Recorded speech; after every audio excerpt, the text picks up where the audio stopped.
Nação, enquanto não tem Flamengo, tem aí a seleção brasileira. Mas o que está acontecendo com a seleção brasileira?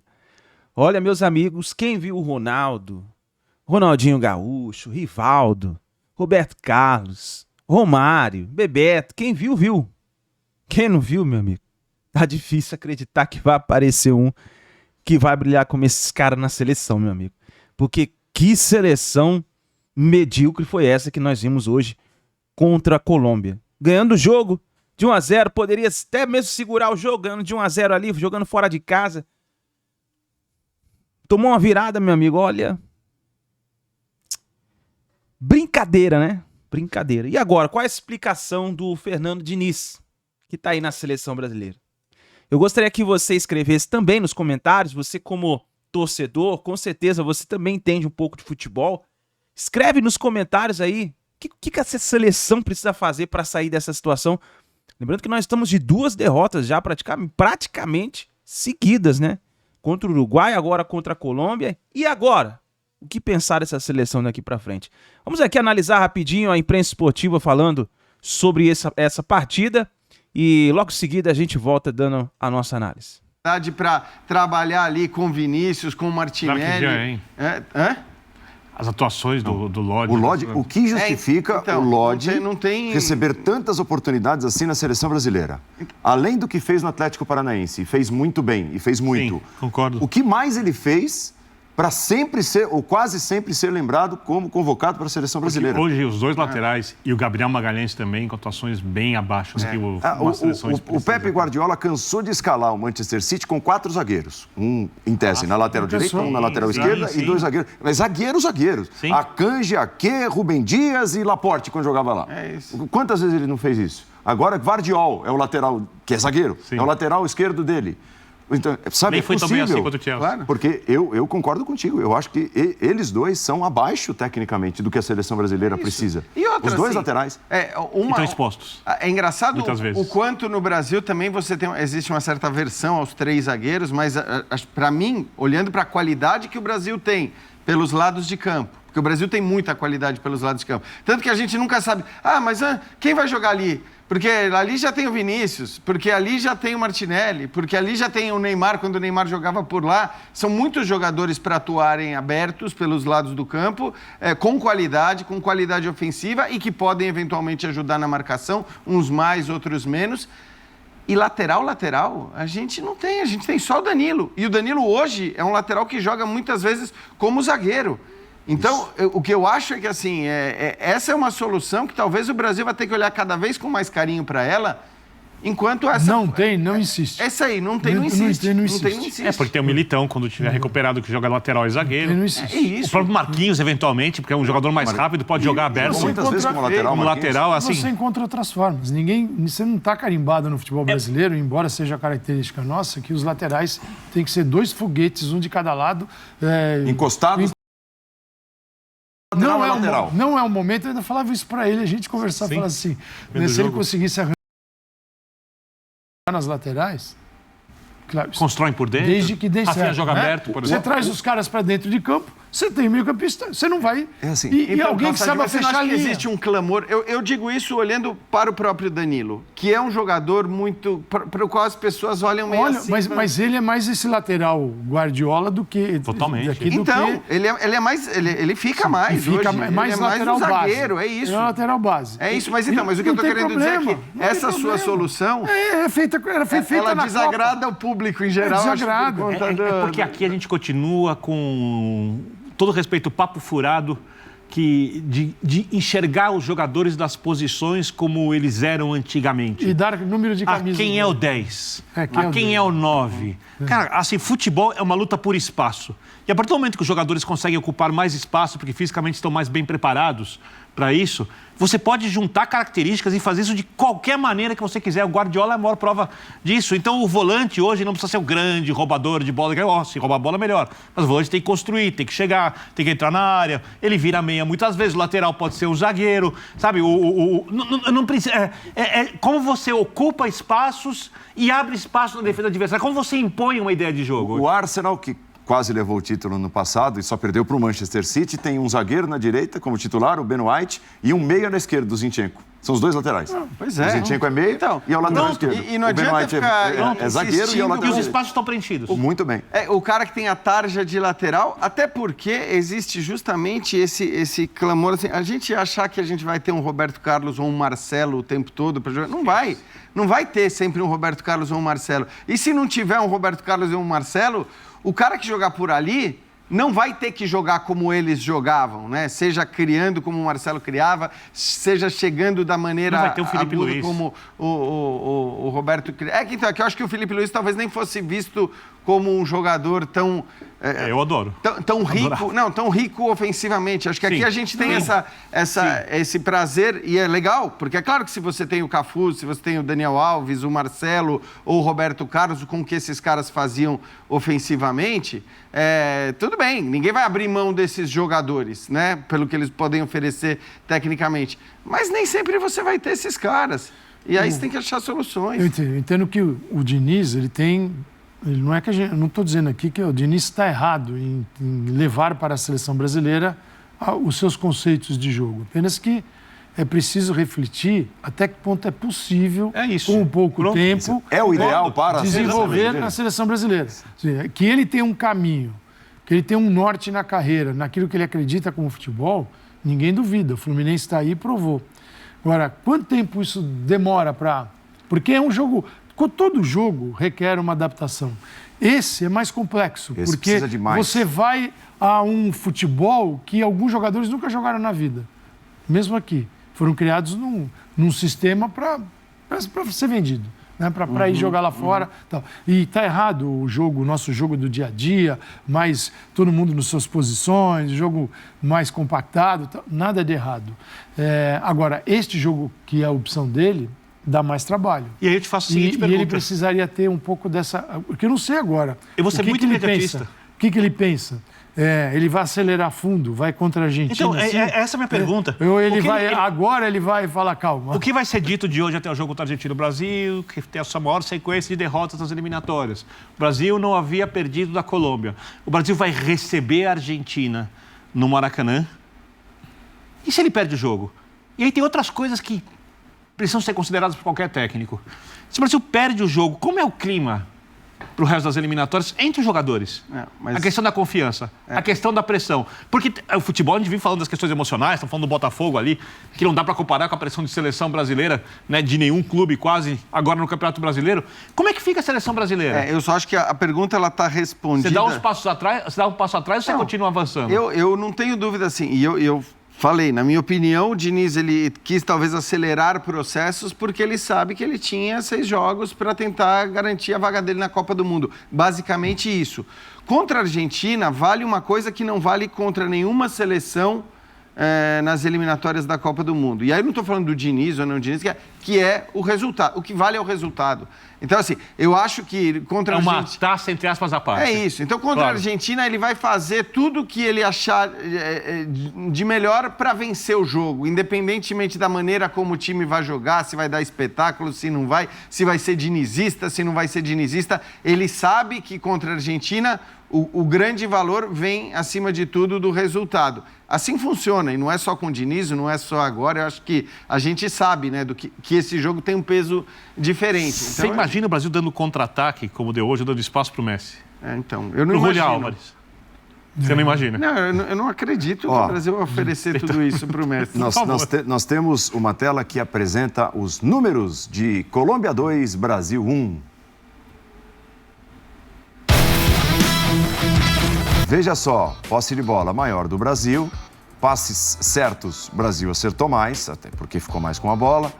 Chutes, 23 colombianos contra 12 do Brasil, finalizações certas, 10 colombianas, 3 apenas do Brasil. Grandes chances, 4-3, cruzamentos, 16 colombianos e 11 do Brasil, cruzamentos certeiros, no caso dos colombianos, né? Escanteios, 3 batidos pela Colômbia e 7 pelo Brasil, foram os números de Colômbia 2, Brasil 1, chama a atenção o número de finalizações. O melhor jogador em campo do Brasil foi o Alisson. Tem um número Era o Vinícius Júnior até se machucar. Depois foi o Alisson. Tem o número da ESPN sensacional. Alisson, 62 jogos pela seleção. jogo com mais defesas. Colômbia 2, Brasil 1. Hoje, depois de 62 jogos, foi o jogo que o Alisson fez mais defesas pela seleção brasileira. E o Brasil perdeu o jogo. Então, assim, isso mostra algo que está óbvio. O Brasil nós temos uma seleção exposta. Tá? Isso ninguém... Está todo mundo vendo. Essa seleção está exposta. Então, para você ganhar jogos, você ou pega a galinha morta, que é a Bolívia, que foi a galinha morta, ou qualquer outra seleção, nesse cenário, já percebeu que o Brasil pode ser perigoso? Pode ser perigoso. Mas também te dá oportunidades de monte para ganhar o jogo. E talvez o Bielsa tenha jogado em cima disso, né? No jogo contra o Uruguai. Espera que... Pezinho no freio. Espera que vai chegar. E chegou. Então, o Diniz tem uma concepção, tem uma ideia, legal. Deu certo no Flu, depois de um tempo mais longo, depois de um tempo de carreira em outros clubes, funcionou. Na seleção, quanto tempo ele tem? Tudo que ele não tinha nos clubes. Porque nos clubes a gente já reclama do tempo. O tempo já é curto. Na seleção brasileira, são vestígios do tempo que você tem. Lapsos. Um lapso, né? Com jogadores. Agora, eu espero que a CBF tenha se a CBF, na verdade, se a CBF tiver convicção, se for verdade, que Carlo Ancelotti assume, a CBF, sim, ela tinha que ter esse entendimento sobre o que é o Diniz e o Carlo Ancelotti. Porque você não pode, enquanto a seleção espera por um treinador, contratar outro que vai totalmente na contramão daquele treinador que vai ser o seu treinador. Porque isso vai gerar um desperdício de tempo. Esse é o não ponto. estou dizendo, isso aqui está certo, está errado. Mas é o seguinte, se o Ancelotti, você tem convicção, o Ancelotti vem. Então você vai escolher alguém quem tem esse perfil. Que possa ter um perfil parecido. Dar um pontapé inicial naquilo que a gente espera do Ancelotti. E olha que o destino das lesões acabou fazendo com que algumas coisas, algumas soluções acabassem sendo as mesmas, né? Por exemplo, na dupla de ataque. Porque hoje o Brasil começa com Vinícius e Rodrigo como 2 atacantes, mas claro, com outros 2 bem abertos ali, né? Então a gente tinha o Rafinha na direita, o Martinelli na esquerda, e eles se misturando o tempo todo. Mas o que eu quero dizer é que, assim, até mesmo as lesões, no caso a saída do Benzema no Real Madrid, a lesão do Neymar na seleção brasileira, elas acabaram de alguma maneira moldando, pelo menos vamos dizer, o que a gente poderia chamar de dupla de ataque das duas equipes, a ser a mesma. Porque o Neymar, com o Neymar aqui, o Rodrigo provavelmente não seria titular no jogo de hoje, mas é claro que existe uma diferença muito grande em relação à maneira... A diferença é que lá eles têm o Vinícius e o Rodrigo, jogaram juntos hoje, não tem esses 2 pela beirada, mas tem Bellingham, que é um cara... titular absoluto, Valverde, Toni Kroos e o Camavinga. Então, mas o pior é que assim, se você pensar bem as peças que a seleção brasileira tem, um quarteto. Dá para montar um time com essa ideia. Mas é um quarteto. Do Real Madrid, só para... É um quarteto para esses 2. Esses 2 no Brasil fazem parte de um quarteto, que tem 2 beiradas. Então, assim, eu vejo o meio de campo muito... O André e o Bruno Guimarães, acho muito pouco. Eu acho muito pouco. Acho que o grande trabalho de qualquer treinador da seleção brasileira é refundar o meio de campo numa seleção brasileira. Esse é o trabalho, vire-se.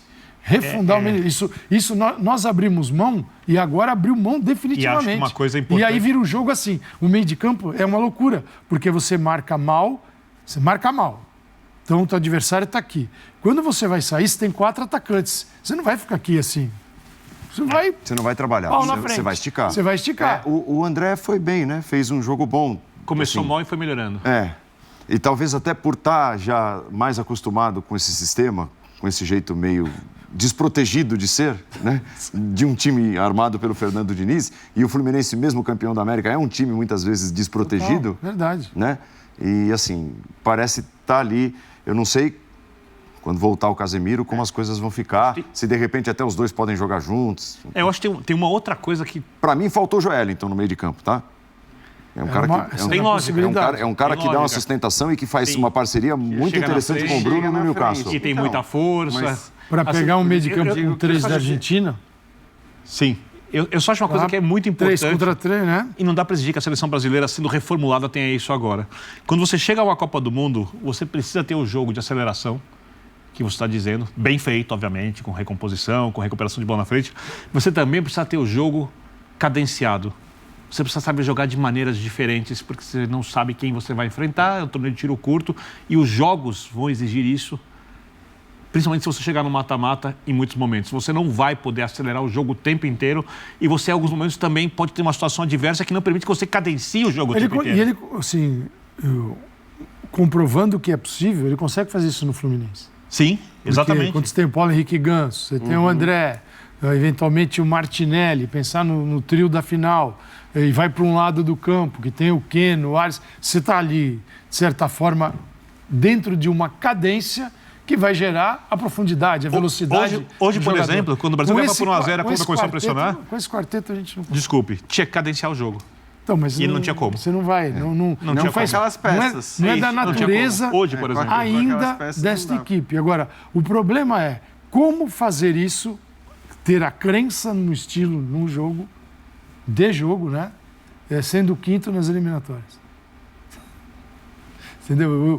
A loucura, e a seleção brasileira de futebol. A loucura da seleção, essa loucura, aquela causa, que a gente tem que resolver todos os nossos problemas pela seleção brasileira. Né? Tudo. Está tudo destruído. Você fala os problemas do país. Do país, do seu time, do meu time, do time do outro. Tudo que dá errado, quando o Brasil entra em campo, fala assim, agora é a nossa vez de dar certo. E está dando errado também.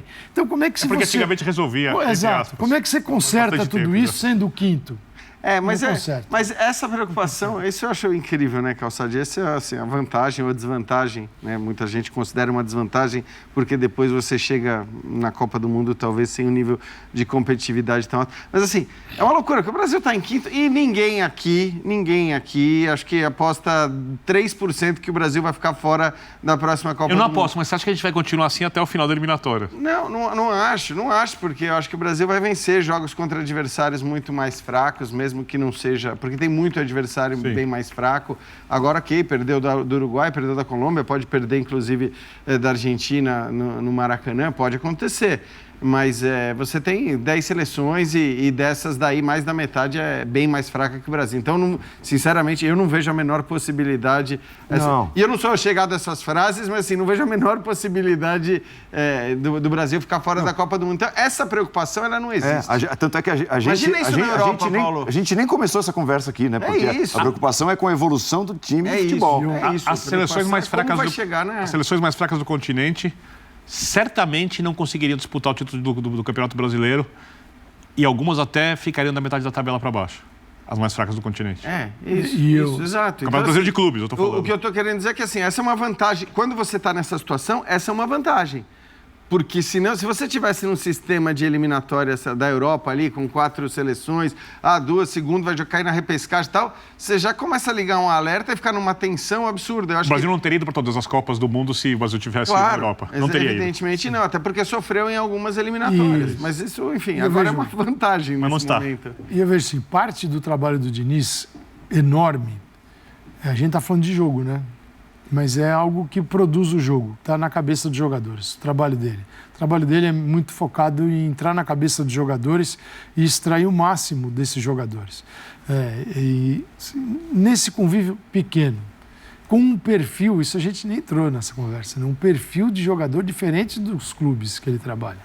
Não estou dizendo que ele vai convocar os jogadores com aquele perfil e tal, mas até hoje esse trabalho psicológico também, que ele tem uma abordagem psicológica, é muito forte, extrai o máximo do jogador. O Diniz consegue tirar a última gota de cada jogador. Isso é mérito dele. Eles melhoram com ele. Ele conseguiu fazer isso no Fluminense e melhorando vários jogadores. Sim.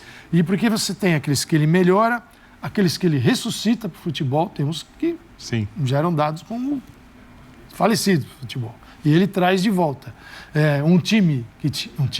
Ele dirigiu um time sub-40. Ele foi campeão da Libertadores de 30 a 43 anos, tinha um monte de jogador ali. A maioria. Então, assim, o que ele fez na Libertadores foi enorme pelas circunstâncias. Porque você tinha os caras explodindo na idade. Sim, sem dúvida. Né? Tirou o melhor dos caras. Tirando o melhor dos caras, mas é outro perfil de jogador. Não, quantos jogadores seleção, são poucos nos clubes brasileiros, mas a seleção é outra galera. É outra galera. Então, esta abordagem, eu não sei, nem ele talvez saiba nesse momento, do que ele precisa para atingir esses níveis que ele consegue no Fluminense. Quanto tempo, por onde extrair do jogador. Eu não posso chegar para o Vinícius e falar, cara, você vai crescer na carreira, vamos lá, que a seleção... Não, o Vinícius já está no topo do universo, ele e o Rodrigo. Então, o que eu tiro desse cara? É outra abordagem. Você não está convencendo...